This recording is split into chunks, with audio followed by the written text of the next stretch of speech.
तो खान साहब, क्या सबसे पहले तो बानी पीटीआई के सवाल आपसे पूछूंगा कि क्या देख रहे हैं आप, मुस्तकबिल क्या देख रहे हैं? देखिए, जो बानी पीटीआई हैं उनकी डेट ऑफ बर्थ जो है उसके एतबार से अगर देखा जाए तो आपको याद होगा जब आपने पहली दफ़ा भी इंटरव्यू किया था, मैंने तब भी कहा था कि उनका पॉलिटिकल फ्यूचर नहीं है और वो अपने किए को कुछ इस तरह भुगतेंगे कि वो जेल जाएंगे।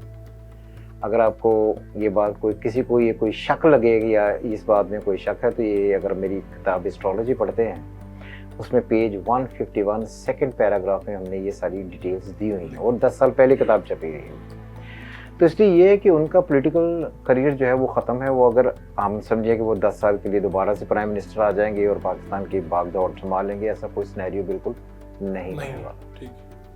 तो आपने जो ये लिखा भी 10 साल पहले, ये छपा भी, तो इसके मुताबिक तो जो उनका फ्यूचर है वो इसी तरह किसी कैद खाने में गुजरेगा। देखिए, व्हेन वी से कैद खाना इज कन्फाइनमेंट। ठीक है। कन्फाइनमेंट से मुराद ये कि अगर फर्ज करें कि उन्हें कोई यहाँ से निकाल कर, अडियाला से निकाल कर जाकर बनी गाला में हाउस अरेस्ट कर दी, the same is a confinement. जी बिल्कुल। या वहाँ से उठाकर उन्हें कहीं बरतानिया भेज दिया जाए और उन पर पाबंदियाँ लगा दी, अगेन इट्स अ कन्फाइनमेंट। तो आई डोंट सी कि his political future he will be active in politics और उस एक्टिव पॉलिटिक्स की वजह से वो कोई प्राइम मिनिस्टर दोबारा बन जाए, इसके इम्कान नहीं। तो I think he will remain in confinement.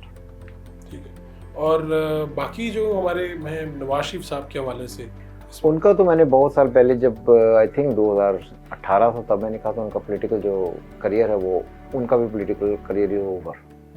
वो और इमरान खान दोनों का पॉलिटिकल फ्यूचर कोई नहीं है। पीछे बैठकर जिस तरह नवाज शरीफ अभी भी कर रहे हैं, वो एक सपोर्ट दे रहे हैं, तो वो सपोर्ट चलती रहेगी। बट अगर वो समझे कि मैं खुद आकर वज़ीर आज़म बन जाऊंगा, इसके चांसेस नहीं। तो इसका मतलब आपने नवाज शरीफ और इमरान खान का फ्यूचर एक तरह से देखा है कि वो खुद वज़ीर आज़म दोनों में से कोई बनता आपको नजर नहीं आएगा। नो।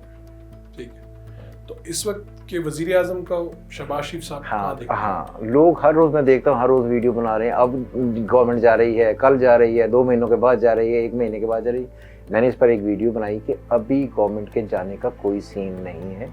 जब तक मई 26 यानी कि मई से लेकर जो अगस्त सितंबर तक का होगा 2026, उसमें गवर्नमेंट जाने के कोई एस्पेक्ट बनेंगे, उससे पहले कोई सीन सुन नहीं। यानी तकरीबन 1.5 साल का अभी पड़ा हुआ है। हाँ, वो आप देखेंगे, अभी यहीं पर, हम भी यहीं पर ही। और ये नहीं कि ये मैं कोई बातें कर रहा हूँ, ये मेरे यूट्यूब पर जाकर देख ले, ये मैंने पहले बनाया कि गवर्नमेंट कब तक रहेगी। और वैसे भी हमें आसार जो बता रहे हैं, कमोबेश पिछली दोनों बातें भी और ये वाली बातें भी उसी तरफ ही जा रही हैं। तो आप मरीम नवाज को, बिलावल भुट्टो को, अगर पहले मरीम नवाज की बात की तो मैंने उस पर भी एक वीडियो बनाई थी वही मैं बार बार कर रहा हूँ कि उनको जब वो इक़्तिदार में नहीं थी तो मैंने तब भी कहा था कि उनको गिवन स्टेटस तो मिल सकता है, अर्न स्टेटस नहीं होगा। ठीक है। और ये एविडेंस है वो वीडियो की सूरत में।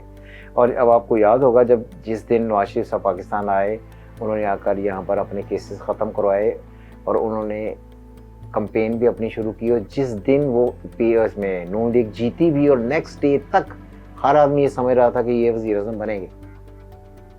हमने तो 6 साल पहले कहा था नहीं बनेंगे, नहीं बनेंगे नवाज शरीफ साहब। हाँ, ठीक है। तो इसलिए जो मरीम है इनका पॉलिटिकल फ्यूचर ठीक होगा, लेकिन ये बात याद है कि इन्हें जब भी स्टेट सीट मिली, that would be a given status, that would not be earned. Earned होता है जब आप अपना इलेक्शन लड़के, लोगों से इलेक्शन जीत कर अपने वोट के बलबूते पर आते हैं। ये आपने किया। तो अब आपको लग रहा है कि इनके फ्यूचर में भी इनको इसी तरह से जो भी मिलेगा, वो इसी तरह से गिवन होगा।